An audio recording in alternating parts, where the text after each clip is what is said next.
यहाँ देखिए दोस्तों, बहुत ही स्पेशल तरीके से जो है भारत का मैप बना करके और मानचित्र बना करके कितना अच्छा यहाँ पर जो है यूपीएससी के लिए भारत की जो है बेसिक भूगोल, भारतीय भूगोल को जो है लिखने का यहाँ पर प्रयास किया है। कितना अच्छा डायग्राम और फ्लो चार्ट का मैपिंग का यूज करके, ताकि वो माइंड में आपको बहुत दिखे। जैसे यहाँ पर देखो, भारतीय द्वीप को कितना अच्छा यहाँ पर डिफाइन किया है और भी बहुत सारे डिटेल को मैंने यहाँ पे लिखा है। तो वीडियो में आप बने रहना और बहुत अच्छा ये हैंड रिटन नोट्स होने वाला है आप सभी के लिए। इसीलिए कहते हैं दोस्तों, यूपीएससी और पीसीएस के लिए हमेशा हम हेल्पफुल कंटेंट आपके लिए लेकर के आते रहते हैं। और आप विश्वास नहीं कीजिएगा दोस्तों, इसको बनाने में तो कोई ऐसा मुझे इशू नहीं होता है, लेकिन जो इसमें हमारा टाइम जो लगता है ना, वो बहुत इंपॉर्टेंट होता है आप सभी के लिए। क्योंकि क्या होता है ना, किताब को पढ़ करके अच्छे से नोट्स बनाना, वो भी मैपिंग थ्रू, तो बहुत ही जो उसमें थोड़ा सा जो एक चैलेंजिंग होता है। इसीलिए कहते हैं, तो चैनल पे आप नए हो तो चैनल को आप सब्सक्राइब करके बेल आइकन को जरूर प्रेस कर लेना, ताकि आपके लिए हम हमेशा हेल्पफुल कंटेंट इसी तरह के लेकर के आते रहें। तो भारत और उसकी स्थिति को आज हम देखने वाले हैं, बहुत ही हेल्पफुल है।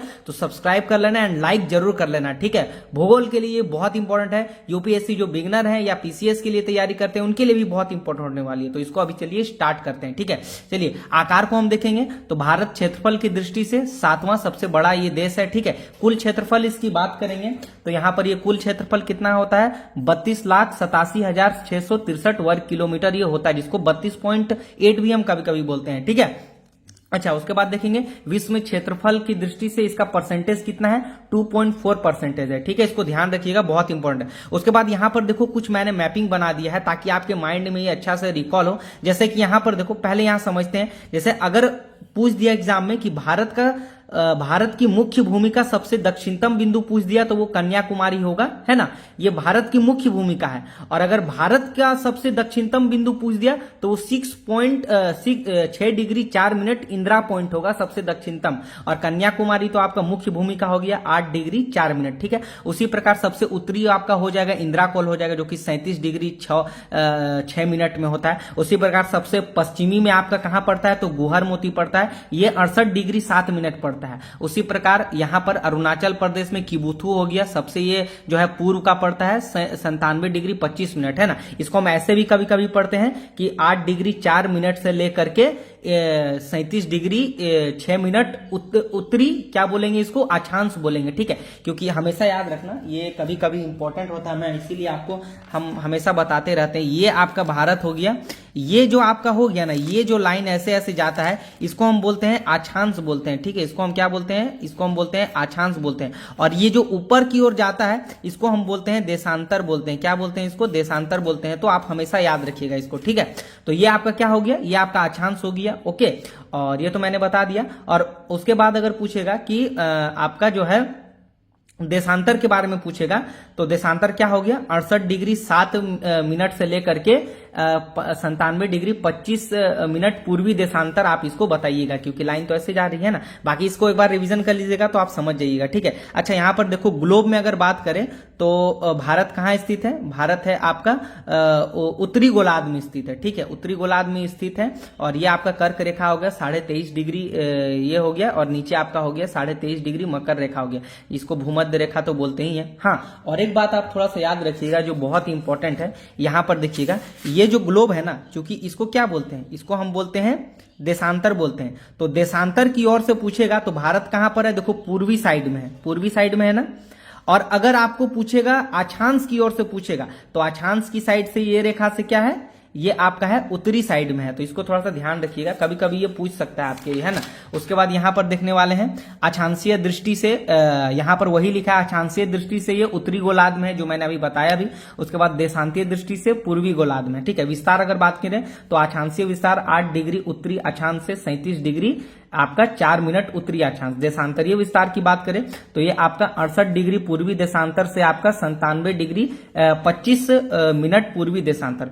अच्छा, उत्तर से दक्षिण होकर कुल लंबाई अगर बात करें तो 3214 किलोमीटर यहां पर, है ना।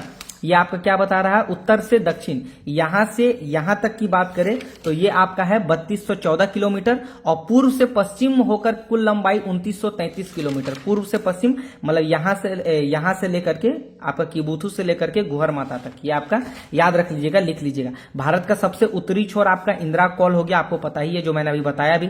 भारत का सबसे दक्षिणी छोर इंदिरा पॉइंट हो गया। भारत का सबसे पूर्वी छोर आपका किबुथु हो गया। भारत का सबसे पश्चिमी छोर आपका गुहर माता हो गया। भारत में कुल आप जान लीजिए वर्तमान में 28 राज्य और 8 केंद्र शासित प्रदेश हैं, ठीक है। कंफ्यूजन होता है अभी भी सबको, है ना। सबसे बड़ा राज्य आपका हो गया राजस्थान हो गया, सबसे छोटा राज्य गोवा हो गया, सबसे बड़ा केंद्र शासित प्रदेश आपका अंडमान एंड निकोबार हो गया, सबसे छोटा केंद्र शासित प्रदेश आपका लक्षद्वीप हो गया। जो कि हम अभी भारत के संदर्भ में बात कर रहे हैं, तो अभी हम भारत को पढ़ेंगे, बाकी ग्लोब में जाएंगे तो और अच्छा से बताएंगे। इसीलिए कहते हैं दोस्तों बहुत मेहनत लगता है इस तरीके के नोट्स बनाने में, तो आप सब्सक्राइब जरूर कर लेना ताकि आपके लिए हमेशा हम ऐसे कंटेंट लेकर के आते रहें, ठीक है। अच्छा, भारत ये तो हो गया, ये तो मैंने अभी नहीं किया है, इधर पढ़ रहे थे ना। अच्छा, याद रखना सबसे तेलंगाना जो है 2 जून 2014 को आंध्र प्रदेश से अलग होकर भारत का 29वां राज्य बना था। आंध्र प्रदेश से अलग हुआ था तेलंगाना, ठीक है ना। अच्छा, उसके बाद आते हैं पुडुचेरी के बारे में थोड़ा सा पढ़ लेते हैं। एकमात्र ऐसा केंद्र शासित प्रदेश है जिसका विस्तार तीनों राज्य में है। एक तमिलनाडु में पुडुचेरी, और एक आंध्र प्रदेश में यनम हो गया, और एक आपका ये हो गया केरल में आपका हो गया माहे हो गया, ठीक है। और एक है कराईकल है तमिलनाडु में। देखो जैसे माहे हो गया ये केरल में हो गया, कराईकल है ये आपका तमिलनाडु में, पुडुचेरी भी तमिलनाडु में, ये जो यनम है ये आपका आंध्र प्रदेश में। तो मैपिंग थ्रू भी आप इसको मेंस में बता सकते हैं अगर पूछ दिया तो, है ना। भारत के 8 केंद्र शासित राज्य को हम थोड़ा सा मैपिंग थ्रू देख सकते हैं। जम्मू एंड कश्मीर एक हो गया, उसके बाद लद्दाख हो गया, उसके बाद दिल्ली हो गया, उसके बाद आपका एक चंडीगढ़ हो गया, दादर नगर हवेली और दमन द्वीप हो गया, उसके बाद लक्षद्वीप इधर एक हो गया, पुडुचेरी एक हो गया, और ये अंडमान निकोबार हो गया। तो याद रखिएगा, है ना। अच्छा, भारत की स्थलीय और तटीय सीमा के बारे में थोड़ा सा हम देख लेते हैं। भारत की स्थलीय सीमा की कुल लंबाई कितना है, तो 15,200 किलोमीटर। ये देखिए इधर से ये तक, ये आपका 15,200 किलोमीटर स्थलीय है ना। अच्छा, उसके बाद अगर हम बात करेंगे इसकी तटीय को लेकर के, अंडमान निकोबार द्वीप समूह को लेकर के, तो ये हो जाएगा 7,516 किलोमीटर। ये आपका है ना, ये इधर हो गया और ये आपका है ना। ओके, याद रखिएगा ना।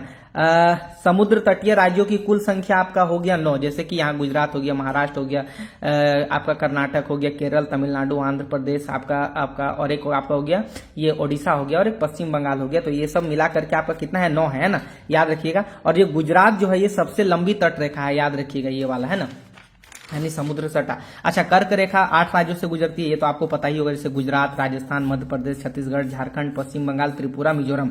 भारतीय मानक रेखा जो कि 82.5 डिग्री पूर्व देशांतर है, ये जो है कर्क रेखा को छत्तीसगढ़ में कोरिया पर काटती है, ठीक है। भारत को मानक यामोत्तर माना गया है, यह इलाहाबाद के वर्तमान प्रयागराज के नैनी से होकर गुजरता है ना। अच्छा, मानक रेखा कितना से गुजरता है भारत का, तो ये एमपी, छत्तीसगढ़, आंध्र प्रदेश, ओडिशा, यूपी से होकर गुजरता है। देखो इस तरीके का नोट्स बनाते हैं तो कितना जल्दी आप रिवीजन करते हैं। भारतीय मानक समय ISTD ग्रीनविच से 5.5 घंटा आगे है। द्वीप समूह की बात करें तो एक अंडमान निकोबार और एक लक्षद्वीप हो जाएगा। यह द्वीप समूह बंगाल की खाड़ी में स्थित है, अंडमान निकोबार। यहाँ लगभग 572 द्वीप है। अंडमान निकोबार द्वीप की राजधानी पोर्ट ब्लेयर दक्षिणी अंडमान में स्थित है, याद रखिएगा। लक्षद्वीप, यह द्वीप अरब सागर में स्थित है, इसकी राजधानी कावारती है। इसके अंतर्गत 36 द्वीप आते हैं। लक्षद्वीप प्रवाल भित्ति से निर्मित है, बहुत इंपॉर्टेंट है, इसको आप मेंस में लिख भी सकते हैं। उसके बाद आते हैं, बहुत ज्यादा इंपॉर्टेंट है ये, इसको देख लेते हैं। भारत के पड़ोसी देश से सटे हुए राज्यों को थोड़ा देख लेते हैं और उनकी किलोमीटर लंबाई और उसके कुछ इंपॉर्टेंट टॉपिक्स को भी देखेंगे। जैसे कि हम टोटल कितना है आपको पता है, टोटल 7 है, 1 2 3 4 5 6 और एक 7 हो गया। देखो आपका, आप लोग बोलते हैं ये श्रीलंका, तो कि श्रीलंका मुख्य भूमि से नहीं सटा है, ये भारत का पड़ोसी नहीं है, ये जलीय स्तर पे पड़ोसी है, ठीक है। तो हम इसी को इंडिकेट करते हैं, यानी अपने माप में लेते हैं, ठीक है। तो पाकिस्तान हो गया, ये आपका हो गया 3,323 किलोमीटर की सीमा साझा करता है। इसमें सटे राज्य लद्दाख, जम्मू कश्मीर, पंजाब, राजस्थान, गुजरात। उसके बाद आते हैं अफगानिस्तान जो कि सबसे छोटा है, 106 किलोमीटर। अफगानिस्तान ये सटता है केवल लद्दाख से, ठीक है। उसके बाद चीन से आते हैं तो ये 3488 किलोमीटर, ये सटे राज्य इसका हो गया लद्दाख, हिमाचल प्रदेश, उत्तराखंड, सिक्किम, अरुणाचल प्रदेश। भूटान हो गया आपका 699 किलोमीटर साझा करता है भारत के साथ, जिसमें सिक्किम, अरुणाचल प्रदेश, पश्चिम बंगाल, असम आता है। म्यांमार हो गया 1643 किलोमीटर, इसमें अरुणाचल प्रदेश, नागालैंड, मणिपुर, मिजोरम आता है। बांग्लादेश जो कि सबसे ज्यादा सीमा साझा करता है किलोमीटर में, इससे सटे राज्य हो जाएगा पश्चिम बंगाल, असम, मेघालय, त्रिपुरा और मिजोरम हो जाएगा। अच्छा, प्रमुख सीमा रेखा की बात करते हैं तो एक रेड क्लिफ हो जाएगा, मैकमोहन हो जाएगा, डुरंट हो जाएगा। रेड क्लिफ आपका भारत पाकिस्तान और भारत बांग्लादेश, तब तो एक ही था ना, बांग्लादेश भी पाकिस्तान में था, तो इसी को लेकर के इसमें बनाया था, लेकिन अभी तो यही चल रहा है ना। तो रेड क्लिफ पूछेगा तो पाकिस्तान और बांग्लादेश दोनों बताइएगा। ये 1947 में सर रेड क्लिफ द्वारा। मैकमोहन रेखा भारत चीन में 1914 में हेनरी मैकमोहन द्वारा। डूरंट रेखा भारत पाकिस्तान अफगानिस्तान में तब किया गया था, लेकिन कब? 1896। तब तो देश आजाद नहीं हुआ था ना, लेकिन वर्तमान में यह भारत और पाकिस्तान में है, याद रखिएगा, ठीक है। 1896 सर मॉर्टिमर डूरंट द्वारा इसको बनाया गया था, ठीक है, ओके। अच्छा, उसके बाद देखते हैं प्रादेशिक क्षेत्र और सीमा क्षेत्र को थोड़ा सा हम देखते हैं, बहुत इंपॉर्टेंट है, मेंस में इसको अगर पूछ दिया तो बता सकते हैं, जिसको मैरीटाइम बेल्ट भी बोलते हैं और टेरिटोरियल सी भी बोलते हैं। अच्छा, एक नॉटिकल मीटर, एनएम मतलब हो गया नॉटिकल मीटर, बराबर होता है 1.852 किलोमीटर, याद रखिएगा, ठीक है। और ये तो बता ही दिया मैंने, जैसे कि ये प्रायद्वीपीय भारत हो गया, इसके 12 एनएम यानी 12 नॉटिकल मीटर तक क्या है, तो भारतीय प्रादेशिक जल सीमा तट रेखा बोला जाता है। और ये तो मैंने बता ही दिया कि नॉटिकल माइल भी इसको बोलते, अच्छा सॉरी मीटर नहीं बोलेंगे सर, इसको एनएम बोलेंगे, ठीक है, नॉटिकल माइल बोलेंगे, सॉरी याद रखना। एक नॉटिकल माइल बराबर 1.852 किलोमीटर होता है, ठीक है, याद रखना, थोड़ा मिस्टेक हो गया था। यह है। अब इसमें विशेषता को देख लो, इस क्षेत्र में भारत का पूर्ण अधिकार है और पूर्ण उपयोग है, ठीक है। उसके बाद अविच्छिन्न और अविच्छिन्न या तो सन्निहित क्षेत्र है ना, थोड़ा हिंदी थोड़ा सा इसमें थोड़ा कंफ्यूजन वाला आता है, तो मैंने लिख भी दिया, हो सकता है पूछे संलग्न क्षेत्र भी बोलते हैं या सन्निहित क्षेत्र भी बोलते हैं, कॉन्टिग्यूअस जोन भी इसको बोलते हैं, ठीक है। ये आपका 24 एनएम तक आता है, इसकी रेखा क्या है, 24 एनएम तक है। इस क्षेत्र में भारत को राजकोषीय अधिकार है, पूछ सकता है आपको प्रीलिम्स में। सीमा शुल्क और प्रदूषण नियंत्रण के बारे में भी बोला जाता है। बाकी इसका तो मैं मेंस के लिए एक बार आंसर राइटिंग भी आपको करके दिखाऊंगा, बहुत इंपॉर्टेंट है ना, क्योंकि अभी शॉर्ट नोट्स बना रहे हैं तो रिवीजन कीजिए खाली। अन्य क्षेत्र जिसको हम एक्सक्लूसिव इकोनॉमिक जोन भी बोलते हैं, ये 200 एनएम तक आता है, यानी 200 नॉटिकल माइल तक आता है। अन्य क्षेत्र का जो आर्थिक आधार क्षेत्र है वो 200 एनएम है, ये तो पता ही है। इसके अंतर्गत भारत के खनिज संपदा, सागरीय जल शक्ति, सागरीय जीव, ये सब का क्या आता है भाई, तो ये सब का सर्वेक्षण, विदोहन, संरक्षण, वैज्ञानिक अनुसंधान और नए द्वीप का निर्माण का अधिकार है इस क्षेत्र में, ठीक है। अच्छा, भारत का अन्यन क्षेत्र 2.02 मिलियन वर्ग किलोमीटर में फैला है। अच्छा, उच्च सागर को देखते हैं तो अन्यन आर्थिक क्षेत्र के बाहर उच्च सागर का विस्तार है, इसमें सभी राष्ट्रों का समान अधिकार है। अब यहां तक हो गया भारत का क्षेत्र हो गया, अब यहां से जो होगा अब ये अंतर्राष्ट्रीय हो गया, कोई भी देश यहां पर अपना कुछ कर सकता है, ठीक है, वो अंतर्राष्ट्रीय हो गया सभी देशों का। अच्छा, बहुत इंपॉर्टेंट भारतीय प्रमुख द्वीप को यहां पर थोड़ा सा हम देखते हैं, वेरी वेरी इंपॉर्टेंट है, इसको देख लो, है ना।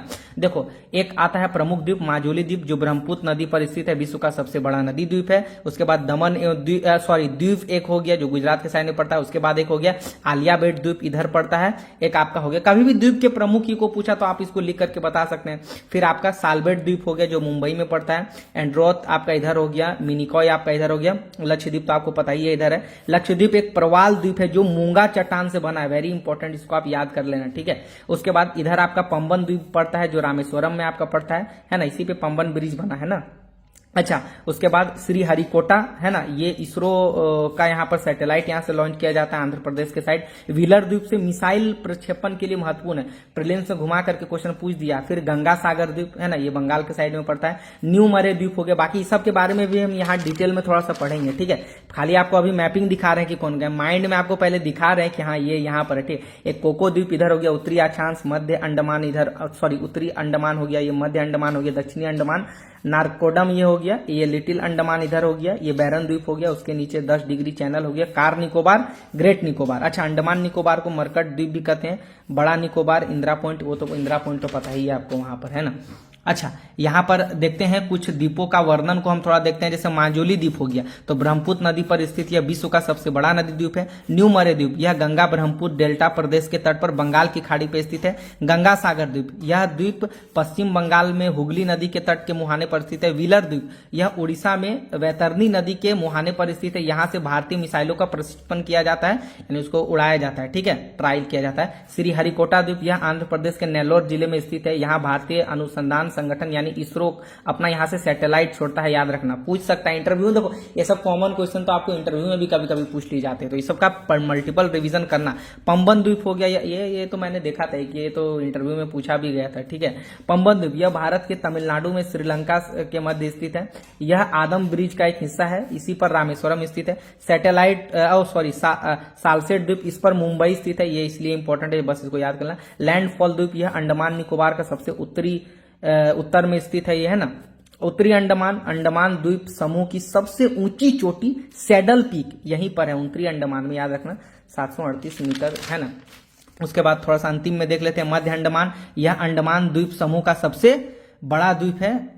और भारतीय अंडमान दक्षिणी अंडमान, इस द्वीप पर अंडमान निकोबार समूह की राजधानी पोर्ट ब्लेयर है, याद रखना दक्षिणी अंडमान में, इसको इंपॉर्टेंट है, याद कर लेना, ठीक है। ग्रेट निकोबार भारत की सबसे दक्षिणतम द्वीप है, इस पर भारत का सबसे दक्षिणतम पॉइंट इंदिरा पॉइंट है। अच्छा, 9 डिग्री चैनल उत्तरी अक्षांश को मिनिकॉय द्वीप की को मुख्य भूमि से अलग करता है। अच्छा, याद रखो 9 डिग्री चैनल उत्तरी अक्षांश मिनिकॉय द्वीप को मुख्य लक्षद्वीप से अलग करता है, ठीक है, मुख्य लक्षद्वीप को अलग करता है, ये 9 डिग्री है ना। 10 डिग्री चैनल लघु अंडमान को कार निकोबार से अलग करता है, जो कि मैंने इसका यहाँ पर मैपिंग यहाँ पर बता दिया था, देखो यहाँ पर है ना।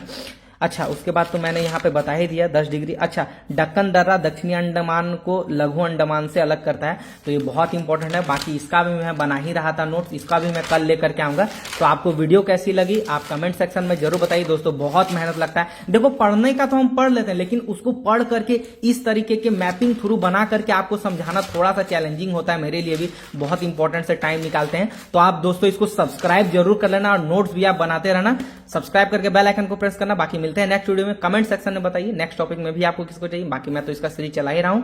ओके दोस्तों, अपना पढ़ाई को कंटिन्यू रखिए, मिलते हैं नेक्स्ट वीडियो में।